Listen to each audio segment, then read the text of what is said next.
find more details on our website. With that, I'll hand it over to Jason, and I will now have double hats as the senior editor as well as the editor on Jason's paper, and I'll try to use my discussion as kind of a peek into the inner workings of the interaction between the editor, author, and the reviewers, and what I think is the good work we do at GMAR to make things go smoothly. So Jason, please go ahead. I'll stop sharing now. Okay. Screen sharing has stopped. Okay, let me see. Okay. So this should work, right? Okay. Not to reiterate something that McCall said, but I actually was thinking this during Eric's presentation. I was looking at the 20 or so folks that are here and just kind of waxing philosophical about how we're many of us may be on vacation. Like I'm on vacation right now. My 12-year-old son is dying to go to the swimming pool, and I'm like, look, we got to wait another 45 minutes because McCall's late. And so he's like right outside the door of my office here waiting to go swimming. But we all come together and we have this intrinsic fire in the belly just to learn more about management accounting research, which I think is actually pretty cool. And I'm glad that everybody is here. I'm glad that these kinds of conferences are organized so we have a place to share our work and improve and spark ideas. And this paper that I'm working on here with Neil, who's up at like an ungodly hour in Malaysia to listen to his paper being presented. So Neil, thanks for doing that. And I find it to be an interesting paper because it's the kind of paper that I actually like to write. And I'm glad that GMAR is open to these kinds of papers. And they're really built around, stories that you hear from managers and you think to yourself, that's an interesting story and one that I don't think the literature really speaks strongly to. And let's think about how we can study this story and bring it into the literature and kind of make that connection between the practice of management accounting and the scholarship of management accounting. So I've had a great time working on this paper with Neil, and I'm going to keep the presentation kind of high level, and I'm going to try to focus on some areas that might spark other people's interest in ideas, just ideas that they could also take forward from our work. So Neil was going through this really large project with some backing from some research folks in China to understand some electronic component supply chain issues in China. So we were interviewing some large suppliers of prominent smartphone companies around Asia, and we started hearing some stories about these suppliers, thinking about their largest customers' performance priorities and how those were informing some design elements of suppliers' own performance management systems or performance measurement systems, PMS. And we wanted to illustrate the point here to try to fix ideas. And in the paper, we start the background section by retelling this story of a particular firm. So we refer to the firm as COIL, okay, C-O-I-L, COIL. So COIL has this situation where their customers have different kinds of performance priorities. And COIL knows this. And what they do is, for those customers who care a lot about their technical capabilities, then the R&D and engineering teams are the ones that are responsible for interacting with those types of customers. And then customers that care a lot about quality, well, they interact with production and quality control. And those customers that care about cost interact with procurement. So there are different parts of COIL that are interacting with customers when it comes to managing the supply chain process. And it depends on what the customer's performance priority happens to be. So we found that to be kind of interesting, particularly because COIL ended up developing its performance measurement system in a very broad-based way as a way to kind of deal with reporting their performance to customers who have such different performance priorities. And then the thing that really put us over the edge here was COIL was tailoring their performance measurement system to be particularly responsive to their largest customers' needs. And the way that they did that is COIL had increased the number of performance measures around the delivery and cost priorities, which were the ones that were most important to COIL's largest customer. And they also adopted different measurement frequencies. So the performance measures that were of interest to COIL were reported on a more frequent basis than just the regular performance reporting and performance measurement system that was more broad-based. So really, this is what we study in the paper. We study this idea that a supplier's large customers' performance priorities can help shape the priorities or help shape the design of suppliers' performance measurement systems. And what we ended up doing here is the first part of our paper is set up to where we just try to document some of these interesting descriptive facts that we collected from a series of interviews that helped us kind of formulate the survey that we launched to do another part of the study. And the facts that we organize in the first part of the paper are things like suppliers appear to adopt different strategic approaches with their largest customer compared to the supplier's maybe more general strategy. So we've been encouraged to talk a little bit more about that in the paper, and we're bringing that in as part of the review process. We also discuss how customers often divide their suppliers into tiers. That's not new, but what's kind of interesting is that the tiers are based differently on like the number of tiers. So like some customers will split suppliers into 2 tiers. Other customers will split suppliers into 3 tiers. Some customers split suppliers based on whether they're strategic or generic, or strategic or routine suppliers. Other customers will split them based on the kind of component that they provide. So there's interesting heterogeneity there as well. And then we start finding things that, at least to me, are quite interesting, and I think we could certainly study and have some better understanding of, we as in the broader academy. Customers have different performance priorities for suppliers' technical capabilities, cost, quality, delivery, and service. Those are the typical 5 dimensions that we see discussed in the supply chain management literature. But customers also measure the same supplier performance priority in a whole bunch of different ways. So just because a customer says they care about cost, different customers measure cost in very different ways. And that's kind of interesting. You know, I mean, we talk about, yes, customers care about cost, but I don't think we really think hard as a literature about how customers measure cost and why would the way customers measure cost be different across different kinds of suppliers. Customers also evaluate suppliers at different frequencies. We have customers that we interviewed that analyze or that evaluate some dimensions of supplier performance on an annual basis, on a monthly, on a weekly, on a daily, even continuously. In the smartphone industry, some of the large smartphone customers actually install their own production equipment in suppliers' factories just so the smartphone customer can continuously monitor the production process in the supplier's facility. So it's a customer-owned machine in the supplier's facility that's providing real-time information back to the customer about the production process. So we might see performance reporting on an annual basis versus a continuous basis. There's a big difference there. And again, that was something that was of interest to us. And we also see that customers assign different weights to the same performance priority. That's something that maybe we already have looked at a little bit in the literature, but it's still something that we draw out, and we're trying to draw out even more based on reviewer comments and incorporate in the paper. Through these pilot interviews, we ended up having a research team conduct face-to-face interviews with a very large sample of suppliers to look at 2 general predictions empirically.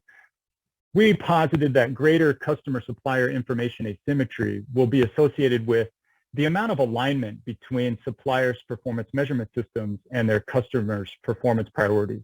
I'll define what we mean by alignment in a slide or two.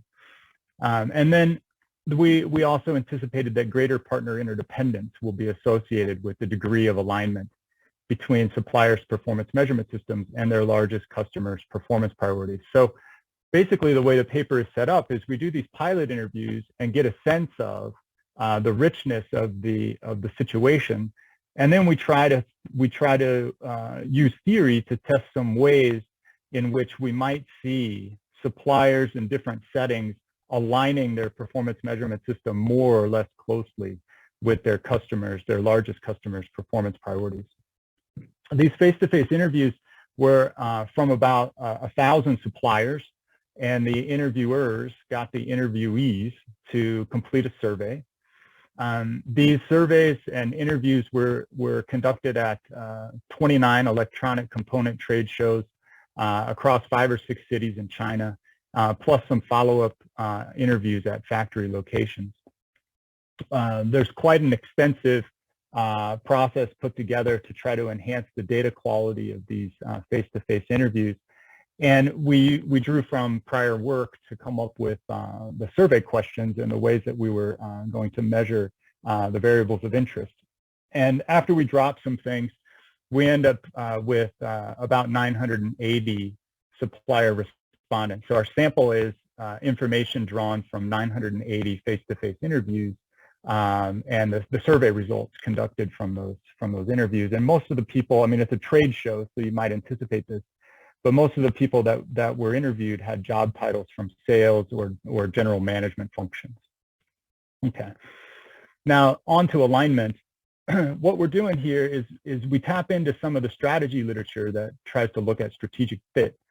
And we focus on this measure of the Euclidean distance between the supplier's perception of the customer's emphasis of these 5 performance priorities, okay, and the supplier's perception of how accurate their performance measurement system captures these 5 priorities. So what we're doing here is we're looking at the distance, the Euclidean distance between the customer's emphasis of these priorities and suppliers' perceptions of the accuracy at which their performance measurement system captures these priorities. Now, this kind of measure of fit views alignment as some deviation from an ideal, such that a larger distance, okay, means that there's greater misalignment. And what we do is we just transform this measure by subtracting 5 from it in order to turn it into a measure of alignment, such that complete alignment would be a Euclidean distance measure that equals 5, so it would be no misalignment. I know I just said a bunch of blah, blah, blah on this slide, but of course you can contact us if you have a burning desire to understand how we did this calculation. Okay, so the independent variables of interest, we need to come up with a way of measuring information asymmetry. And in the original version, we were using developed country customer as an indicator variable, which was drawn from prior work. We also already had this measure of relationship history, but we were using it differently. And we were encouraged to also consider it as a measure of information asymmetry, such that as history gets longer, information asymmetry reduces. So we brought that into the revision. And we were also encouraged to kind of think of other ways of measuring information asymmetry in our setting. So we've been looking at Anna Costello's measure from her thesis paper a while back, where we're looking at some sort of principal component analysis of geographic distance and then international country indicators. So we've been playing with that a little bit. And then we need a measure of partner interdependence. So we kind of go into the marketing literature that's been looking at supply chain related stuff. And Ittner, Larker, Madov, and Venke's paper in JAP from a long time ago. And we use these to measure elements of partner interdependence. And that's both an aggregated measure, and also we measure these things individually: supplier involvement, non-price selection criteria, and customer monitoring. And all this comes from factor analyses of responses to this survey. And then control variables, we have something for competition, the complexity of the component, We have customer concentration information that we ask for, and we also have information about the size of the supplier as controls. Okay, so I probably wouldn't be presenting the paper if we didn't find predictions that were consistent with what we thought, so I'll just repeat those. We find a favorable relation between information asymmetry and greater supplier PMS alignment, okay, with their largest customers' performance priorities. We find that for developed country customer. In this specification, we don't find it for relationship history, but that changes in a little bit on the next slide. And then for the partner interdependence, we find that greater interdependence relates to greater PMS alignment with the suppliers, and we find that with the aggregated partner interdependence measure, and we also find it across each of the 3 elements of partner interdependence. Okay, so a reviewer encouraged us to unravel the aggregated measure to see if one dimension of that was driving the results, and in this specification we find that all 3 dimensions are important. Okay, we look at essentially two partitions of the data to kind of enrich the study. We kind of have the idea that when things are more complex, like the component being exchanged is more complex between the customer and the supplier, that these issues that we study may be more pronounced, and we do find evidence of that. So in settings where the exchange involves complex components, we see that both for developed country customer and for the measure of relationship history, we find both of these are related to greater, or in the factor of relationship history, we find it to be associated with less alignment.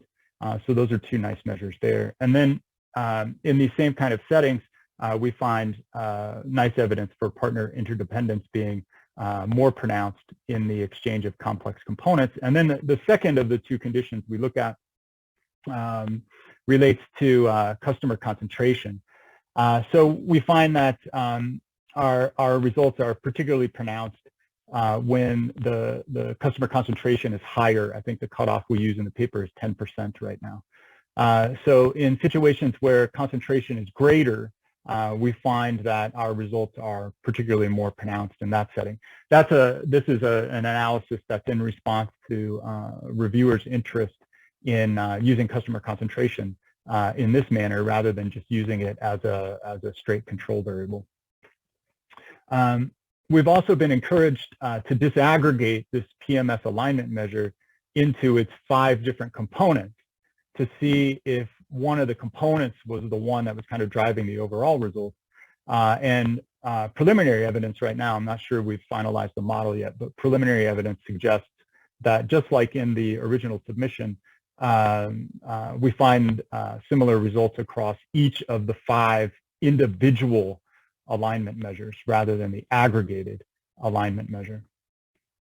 Okay, so I think the takeaways here, the part of the paper that I'm the most excited about is talking to these pilot interviewees and just documenting all of the richness that actually exists in the customer supplier performance measurement process. All of the different frequencies of evaluation, or the performance measures that are being used to evaluate the same dimensions. I really feel like we could study that kind of thing in more detail. I really feel like that frequency thing in particular is really cool. Like it runs the gamut all the way from annual down to continuous. That's interesting, at least to me and Neil. And the performance measures being used, I mean, a priori, I think we could all kind of agree that cost is something that components, customers and suppliers would care about. But when it comes down to, well, how are you going to measure cost? We might actually be surprised as scholars to see that some companies may use 3 or 4 measures of cost. Other companies use 1 measure, but it's a completely different measure than those other 3 or 4. That's pretty cool to me.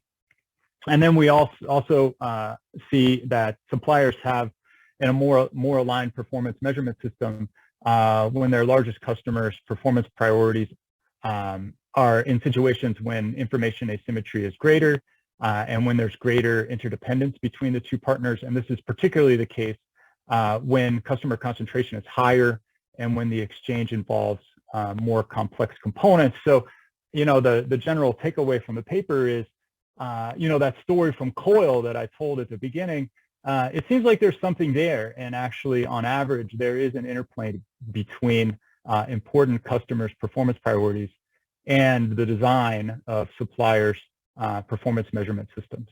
The review process at GMAR, I have 2 published papers in GMAR, and this one, we're working on. It's always been very smooth. I always feel like we get good quality reviewers that improve the paper. And I think that the process that we've gone through here has really, I think, enriched the paper and helped us make our contributions more distinct. And I appreciate the opportunity to present here and the opportunity to have the revision at GMAR. So, and I also appreciate the fact that so many of us around the world in all kinds of time zones have an intrinsic motivation to learn more about management accounting. Without people like us, it would be hard to have an academy. So you should all feel appreciative of each of us joining to listen to this. So thank you.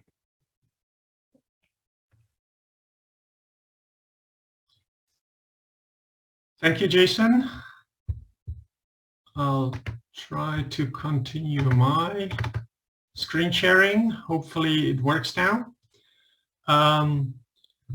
So let me try to give you my take on the paper, again with the bias of trying to demonstrate how GMAR works or would like to work in processing interesting papers. So my role as an editor, and in particular as a senior editor, is try to get papers with a good management accounting heart published. Now, what does good management accounting heart mean? And here's an illustration using this paper as an example. What makes this a paper with a good heart? So first, it has to be an interesting topic, and second, there has to be some new insight. So what makes this paper interesting? It's about management controls in interfirm relationships. And GMARS is great. It has several papers in this stream included, but that's not always the case, or is not representative of what gets published in the so-called top journals. And I think GMAR is here to cover these gaps, to be there for papers that want to show something interesting that may be hard to get into the generic interest journal. Second, this is not about formal contracting. This is about informal controls, which makes this even more interesting. And particularly, it's informal controls. The informal part is about voluntary use or adjustments to performance measurement systems on the supplier side. So suddenly management accounting itself becomes a tool of interaction. So that makes it a really interesting topic. What are the new insights you can glean from this paper? First, we all know that there's price and non-price competition, but getting a really in-depth understanding how do suppliers actually execute the non-price competition. Here's the paper that offers a lot of insight. Its importance about transparency, commitment, trust building, intangible investments, it's all here. There's a classic tension here, information asymmetry here driven by differences in culture, strategy, and management practices. So we learn about how companies overcome this information asymmetry. And perhaps most interestingly, I don't want to push the authors to use this term, I just made it up. I would call it the reverse hold-up problem. If in a supplier-customer relationship, supplier is typically the vulnerable party. That's what's called the hold-up problem. They're about to spend a lot of money on customer-specific investment, and they have to be protected so that the customer doesn't exploit that upfront investment. But it also works in reverse. Well, suppose you have a customer who is willing to make contractual and other type of commitments to assure the supplier that their investment will be paying dividends in the future. what does the supplier do in return? Suddenly the customer is the vulnerable party because they provided all the commitment and reassurance so that the supplier makes the upfront investments. How do you make sure that the supplier has ongoing incentives to build a relationship and invest in it beyond some sort of upfront tangible investment? And it turns out, and that's the biggest finding of this study, that you can think of this commitment to invest in the relationship as a specific management accounting choice. By aligning performance measurement systems, by trying to track whatever is important for the customer on a daily basis or a continuous basis, you're essentially committing to identifying problems early, responding to them, taking care of them. So that's an investment beyond tangible machines and plants and warehouses. This is a commitment to managing the company in a particular way. And the main finding is if there's large information asymmetry here represented by a customer from a developed country, then this alignment in performance measurement is going to be more important. And the other important finding is, as you would predict, whenever there's the long-term relationship is more important here, proxied by component complexity, then the finding is even stronger. So I think this delivers big time on both having an interesting topic and a new insight coming out of it.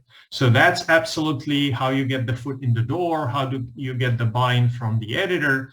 And what I want to illustrate next is GMARS believes in hands-on editors, not something like, please find attached the review reports, good luck addressing them. We want to provide guidance, tell authors what to focus on. And I'm going to skip a few other things where the paper definitely comes in with some goodwill by looking in a single industry setting, having multi-method approach and good look at construct validity. I want to focus on how we process the input from editors. And the reviewers came with very constructive feedback, good comments, but that does not mean that the authors are expected to do everything the reviewers say. I think a good review process should come with priorities from the editors, focus on these things, and some suggestion as to how to best address the review feedback. So the first comment that came up is this really different from prior literature on how strategy affects performance measurement? And if you think about it, this is good feedback in the sense that it may not have much to do with inter-firm relationship, but the question is similar. Here, it's about how customer preferences affect own performance measurement system, which then drives performance alignment, but at its core, customer preferences in turn drive strategy, so the stream of literature is closely related. The role of editor here is to say, well, what are you supposed to do about this? And if you think about it, it's not fair to ask authors who invested a lot of effort in an in-depth data collection and surveys, go and collect some more data. Moreover, it would make no sense to try and measure strategy and control for it. It would be the wrong control here. It's a mediator. Customer preferences affect strategy, which in turn affect performance measurement system. So the role here for the authors is acknowledge the connection to the literature cited and mention that in your setting is not as important whether customer preferences affect performance measurements through strategy or through other means. You look at the total effect and just make the connection to the literature, which should be reasonably easy enough. A little tougher thing to deal with, and as Jason mentioned, they've already addressed it in the new analysis, is the level of analysis. How do you achieve alignment if you have multiple big customers, each with different needs? Then you suddenly move from the supplier level to supplier customer diets, and it's not obvious what you're supposed to do. Now, they clearly assume that there is one big major customer, and that's fine, it's clearly stated, but the suggestion from the review process was, well, maybe in the setting where that's more descriptive of or more consistent with your assumption, and you do have one single customer, you should find stronger result. And that's indeed what Jason mentioned they find using customer concentration as additional moderator. Where customer concentration is high, there's more of a dominant customer, the theory applies better, and they indeed find stronger results. So level of analysis is important here. And as you would expect, there's a host of other issues on variable measurement and model specification. I'll just give you flavors. For example, well, measuring information as a developed country customer is reasonable, it's all fine, but why just developed country customer? Why not all international customers? And as Jason mentioned, they're already working on it, incorporating geographical distance. And this is not to say that I or the reviewers know better or there is one perfect proxy. It's about acknowledging the ambiguity of the process and demonstrating some robustness, or at least acknowledging alternative performance measures, similarly with partner interdependence. The last major issue I'm going to mention, and again, Jason partly responded to that in the new analysis. Some of these variables can be thought of as measures of information asymmetry, the main effects, or alternatively as moderator. In the original version, the main effect was the information asymmetry, the developed country customers, and partner independence, the moderators being component complexity and relationship history. In our mind, this could also easily switch. So my original picture that the main effect between information asymmetry and alignment is clear, so is the role of component complexity, but where does relationship history belong and partner independence? Is it more in the developed country or information asymmetry box, or is it more as a moderator? And the important thing I'm going to mention here is a paper with a good heart and an interesting finding should also have a leeway in how to address alternative specification and measurement issues. GMARS is not there unless there's an urgent issue. I don't think the role of the journal is to force authors in any particular choice, because there's always a trade-off between readability and say robustness. We could write papers of 50 or 60 pages doing all kinds of alternative checks and alternative measures, but that's probably not the right approach. So the important theme is here to bring up the issues, give the authors a feedback as to here you could think about these things in an alternative way, but then as an editor, give them a sufficient latitude that it's okay that if you say, I've considered alternative approaches and there are insignificant results, or some of these alternative approaches will be mentioned only in a footnote, that's the choice of the authors. All the journal and the editor ultimately cares about is there's some evidence that the authors thought about alternative approaches and have done their homework in transparently talking about alternatives, and then coming with the best readable product that they can for the audience. So with that, I hope to have illustrated at least a little bit how GMARS wants to operate, and I hope to have convinced you to send your papers with a good heart our way. We're here waiting for them, and they will be treated nicely and gently as an interesting good work operates. And now I'll turn it over to questions. If there's a couple of minutes in the end where you would like to point questions towards GMARS or me as how we approach this or that, I'll be happy to do that, subject to time constraints. Richard. Yeah, thanks. Can I think about this in terms of like to a certain extent, like boundaries of the firm? Because my sense is that, especially if it's like a single predominant buyer for the supplier's wares, that it's almost like an arm's length transaction, right? So it's like, because to the extent that the buyer is the sole customer of that supplier, mm-hmm. then it wouldn't necessarily be surprising for the buyer to kind of call the shots at how the supplier operates. But that's a it's much more novel. I think to your point, if that's not the case, right, if they're already exerting influence without being the largest or without being the primary supplier.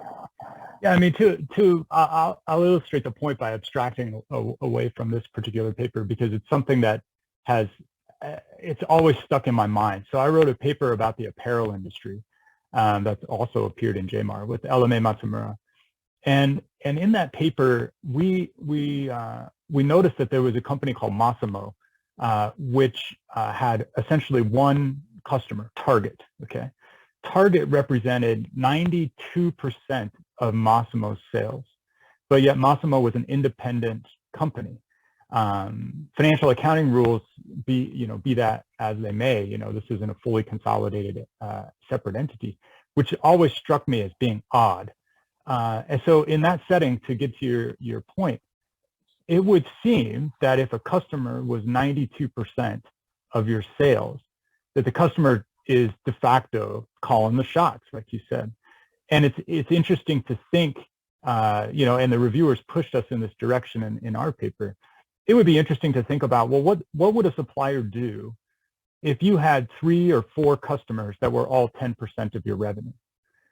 And how do you respond to facing different performance priorities, different performance measures, different reporting frequencies when you have 4 masters or 4 bosses rather than one clearly dominant customer like a Target Massimo situation?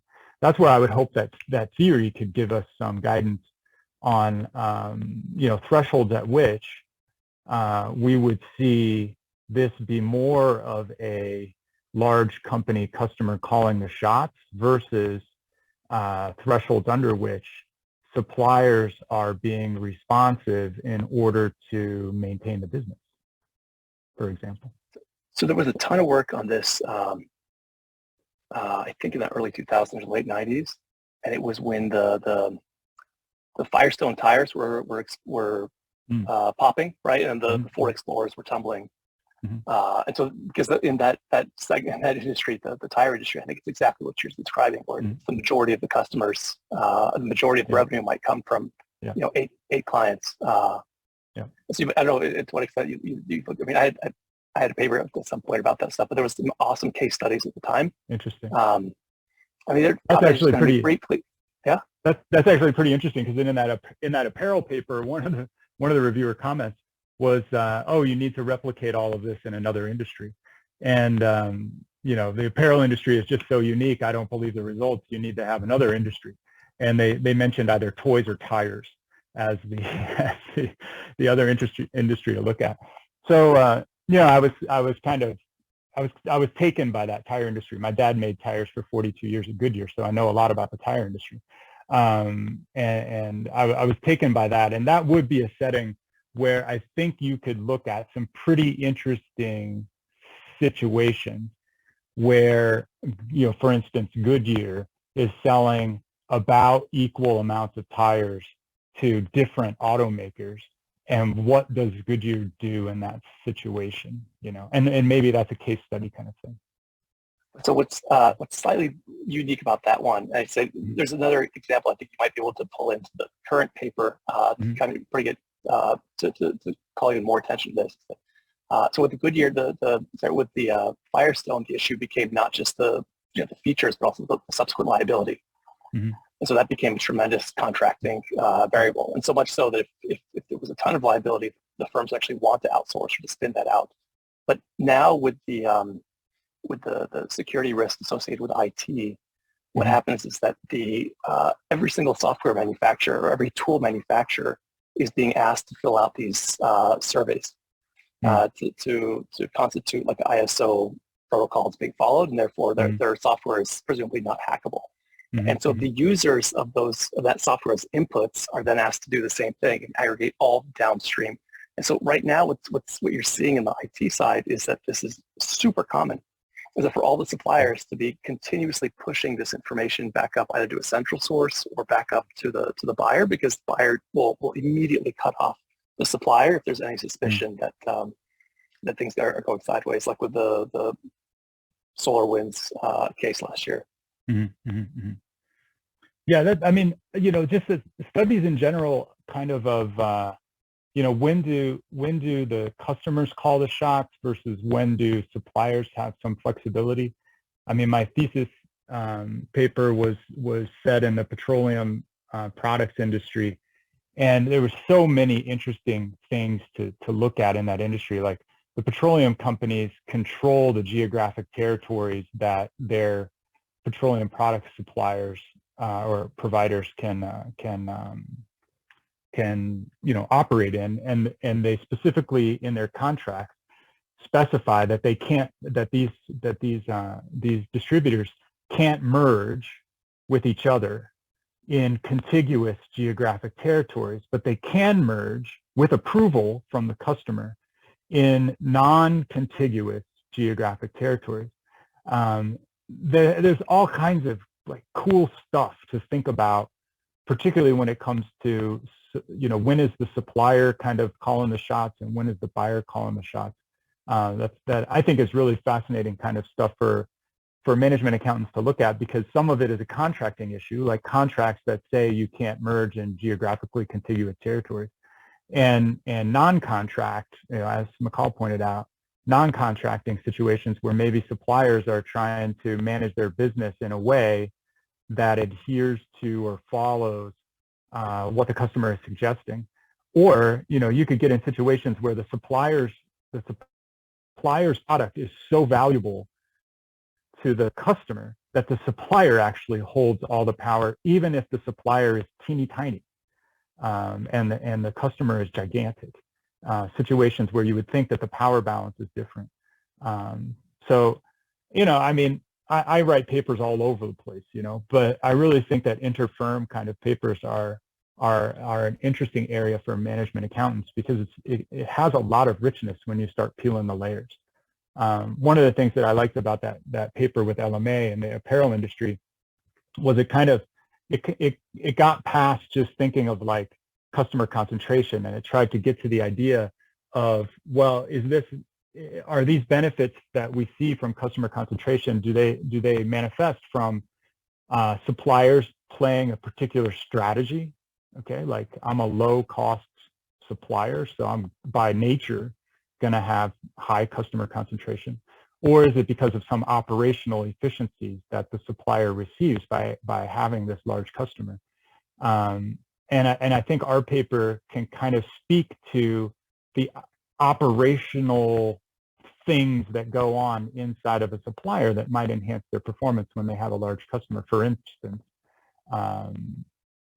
having performance measurement systems that align all the way down from the customer to management reporting inside of the supplier firm. But we don't have like changes analysis in the paper, so we can't say like, oh, you signed a new contract with a really large customer and now we see your performance measurement system change. We don't have that kind of data. If somebody got that would be super cool to look at. Yeah, John. Hey, it's a great paper, Jason. I'm just curious about the discussion mentioned the paper with good heart going to get a great treatment in GMARS. I just want to ask him about what mean good heart, but also for you, this paper topic is really interesting. You did great work. I think I can learn a lot from reading the paper, but at the same time, I think this paper can submit to many different journals, like be interesting in management journal, in supply chain, general contract, general law and economics. So what exactly you guys think about what's managerial accounting, what's the call? Yesterday we have keynote speaker talk about what's the difference between managerial accounting versus financial accounting. Sometimes we have workshop, I know it's struggling with what's this accounting. Is this a topic, is accounting topic? Anyway, I want to hear your guys' thoughts on this, definition of subject area. Anyway, thank you. So I'll go first, Jason, and then I'll turn it over to you. Sure. I tried to illustrate that the paper with the good heart is one that's both interesting, or at least covers an interesting topic and generates some new insight. But just to get the idea more across, what is not a paper with a good heart? And I think, unfortunately, what we see a lot these days is paper done in what I would say a mechanical manner, like a factory type where we're going to add one more variable. We're going to, add just one more tweak on a well-established exogenous shock. So GMAR is open to all kinds of submissions, and I don't want to create any biases. So we will publish papers that may feel somewhat mechanical, and certainly if it's a starting scholar that's sort of learning the way of how to find a good heart, we want to be there too. But that's not necessarily a paper where I would jump in as a senior editor and make the path extra smooth. I'd much rather jump into something that does the difficult thing that is very different from other papers, even if it allows or creates a more bumpier ride. So I think that's the good heart. Make yourself a more difficult life, but probably a richer one. So GMAR is there to do that. And definitely it has to have a management accounting content. That's almost like a necessity that I didn't even mention. But I think in this particular paper, I agree, interfirm relationships fit essentially any journal. But at the heart of the finding here, the key control, the key intangible investment in a relationship is making a particular performance measurement choice. And to me, that's as much a management accounting as it is. Jason, over to you. How much of a management accounting is that for you? I mean, to me, I think, when you're talking to managers, okay, and the thing that's on their mind is something about measuring performance, whether it's strategic choice, strategic decision making, the kinds of things that we teach in a management accounting class, cost allocation. I mean, look at the syllabus of your management accounting class. I spend half my time talking about cost allocation, and then I pick up a journal and I rarely see cost allocation at all. I don't teach in my basic management accounting class something about CEO contracts, and so when I'm in those classes, and I absolutely love listening to executives or MBA students' stories. You start to get a sense of what, to me at least, management accounting is. And I think, I'm an old guy now. Like, I just finished my 14th year in this profession, and what journal and all that kind of stuff. I mean, I want GMAR to be a premier journal, So yeah, I could probably chase other journals in operations or in strategy or something like that. But the paper won't get as much visibility with the people that I care about who are on this call as, if it's in production and operations management. It'll get much more attention and have more impact if it's in GMAR. And I kind of feel like it's my duty to make sure, stuff ends up in GMAR and not in production and operations management, unless my colleague is, a guy who needs tenure in operations. And I've written a couple of those papers, and that's why those papers are in Journal of Operations Management. But it's a paper about management control systems and manufacturing. But that was for him, not for me. So that's kind of how I feel. Like, I like GMAR, and I think that we should all want to make it better. And of course, an accounting review is nice, or management science is nice, but to me, GMAR is nice too. That's kind of how I think about it. I think among the people on the call, we should all look at GMAR and think that's a quality paper in a quality journal. We shouldn't be ashamed of thinking of GMAR as a B- or a C journal. We shouldn't really care so much about, is it, A triple star or A 2-star or level 3 out of level 4. GMAR is our journal, and it's up to us to make it the best journal that we can. Ranjani. So one thing I did not get from my mother was her memory, but I am writing this down because many of you sitting here have positions where you're going to be directly involved in promoting people. So let's see, as someone who was once an editor-in-chief of GMAR, yeah, let's just say that, short of like, I think I made some very forceful comments at that time. I hope I didn't upset anyone. But I cannot agree more with what you said, Jason, or Mikhail, what you said.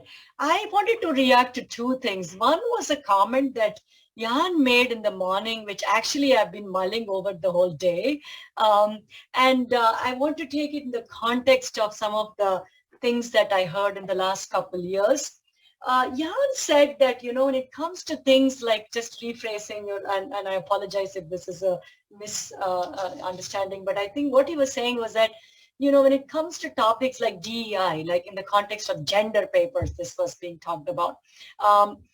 We kind of, why are we not interested in the structural issues? Why do we have so few women on top management teams? Why is there so little, racial diversity, etc.? And the reason this is important to us as a management accountant is because managers deeply are thinking about these things and engaging about these things and trying to incorporate this in all their elements of their accounting and control systems and strategy and systems and structures. But at the same time, and some of the leading journals, which have all, I'm relabeling, I'm sorry, as Journal of Identification Researchers, have, their interest is honestly in, we love ESG, but we are going to look at ESG and financial performance.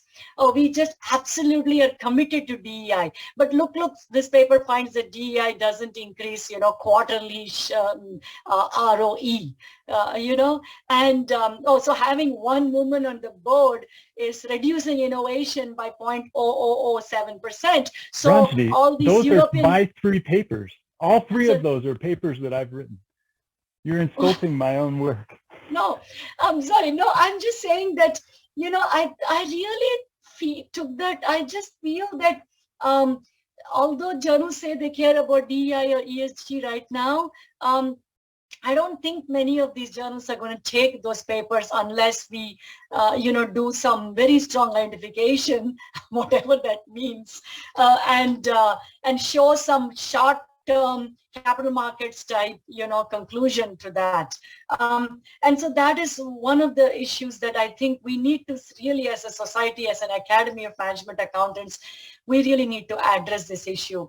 The second thing that was made that I have to tell you guys, it kind of saddened me. And Jason, I think where I'm coming from, we've had many discussions about this before, is the question that if you do industry-specific studies, they'd better be generalizable. I'm sorry, but I disagree intensely because CompuStat, the value generated by CompuStat is less than the value generated by the healthcare, if you look at it as a share of GDP, people's wallets, etc. The tire, whatever, the Goodyear you mentioned, Jason, the garment industry. I don't see why a study which only has implications for the hospital or, auto industry or whatever is not meaningful, but a bunch of CompuStat firms are deeply meaningful, right? We've got to push back. And whenever people say, oh, healthcare, I say, well, you were born in a hospital and you'll probably die in one. So, and all your good things in life, like birth of a child, occur there. So you'd better care about that institution and how it adds value, right? So, I wonder, I'm sorry, and you say old, Jason, I'm not going to comment any further on that, but I'm going to have words with you next time we meet in DC. So, so I just would like people's opinions on this. How do we bridge this, I don't know. I mean, the next time somebody talks to me about selection effects, I'm just going to point out that all of CompuStat is a selection effect. Those are firms that have selected into being publicly traded. Why aren't we concerned about that selection effect? But anyway, I mean, Jan's comment sounds pretty interesting. To me, I would think that the management accounting issue would be something like, okay, for DEI, studies that would look at, are people of different backgrounds monitored differently? Are they promoted differently? Is their performance rating different? that kind of stuff would be pretty interesting. Maybe if it's a DEI kind of paper that looks at, whether it changes financial service investment decisions, maybe I'm not so interested in that from a management accounting perspective. But I'm curious, if anybody else has some kind of thoughts on that.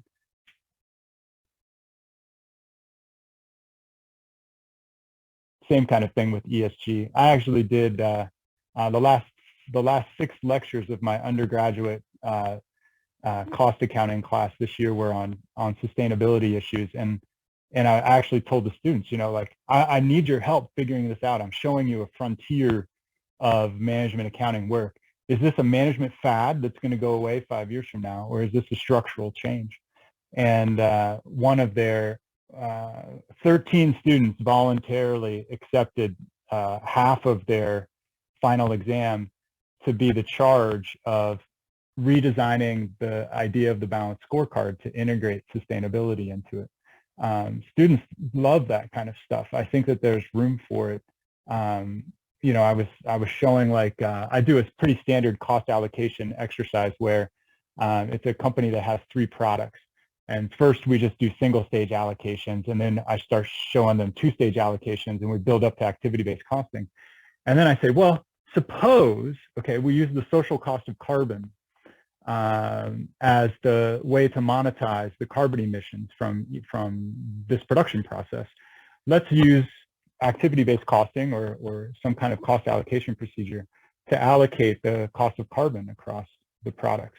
And then I say, well, let's allocate the cost of fresh water because we can monetize the cost of fresh water. And then let's allocate the cost of plastics because we know the cost of a kilogram of plastics. And then we have the discussion, well, is this fair? Is it fair to only charge the company negative externalities? What about the positive externalities they create, like employment or paying taxes? How are we going to think about allocating the positive externalities across each of these products? And it's kind of a microcosm discussion of total value. And students love that stuff. It's a way to teach them cost allocation. It's a way to integrate management accounting and ESG together. I would absolutely love to read a paper, even if it was just a case study of one company's effort to allocate ESG ideas across individual products, even if there's some kind of Blackwell thing going on here where they create the information and everybody in the conference room agrees not to make a decision based on it, but they just want to know. That would be really, really cool.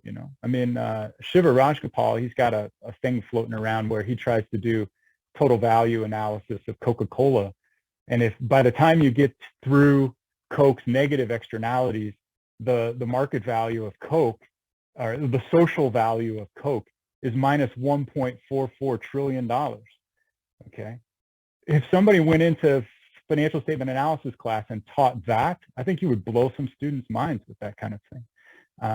And you can do the same kind of thing in a management accounting classroom. Just use cost allocation instead of total value of a company, and just show students like, okay, well now your most profitable product also is the most polluting, and it's negative. It's of negative value to society. What are you going to do? That's kind of fun stuff to play with, But there's room for DEI and ESG in management accounting, at least in my opinion. I don't know. Does accounting review take it? I don't know. But does GMARS take it? Yeah, I think so. It's got a good heart, right? It's a good heart. GMARS, is there, Ranjani Jason, what you're proposing is, how do we change the world? We cannot change it just on our own. We have to act as a group. GMARS is there to put all those efforts together, and I'd love to see some of that work get published. Thank you so much, Mikhail. I really appreciate it. And John, look what you started. Well said, well said. You really gained the time from me, from financial accountant. Good. So are we done here, or are we going to just wax philosophical until everybody drops off? Need to get your son to the pool, right? I know it, man. He's dying out there. But again, I care about the academy, so Oh my God! When you're 11 years old, I can tell you every minute is like long. So let's. Yeah. The other thing to remember though is it's always the incremental minute. You know, I could be at the swimming pool for 90 minutes when it's 111 degrees outside, which is what it is. Okay. I could be at the pool for 90 minutes and then say, let's go. And he'll say, oh, just 5 more minutes. And you're like, it's always that incremental 5 minutes that he'll remember. And he'll grow up and say, Dad, you never played with me. Buy him an ice cream, Yeah. and I'll reimburse it from GMAR budget.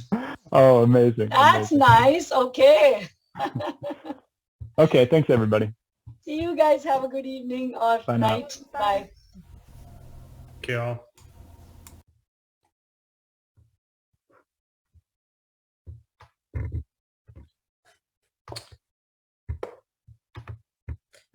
Well, Mikael, that worked quite well, I think. I think it was a great idea. It was a very disaster, Neil and Martin. I apologize, but you know, yeah.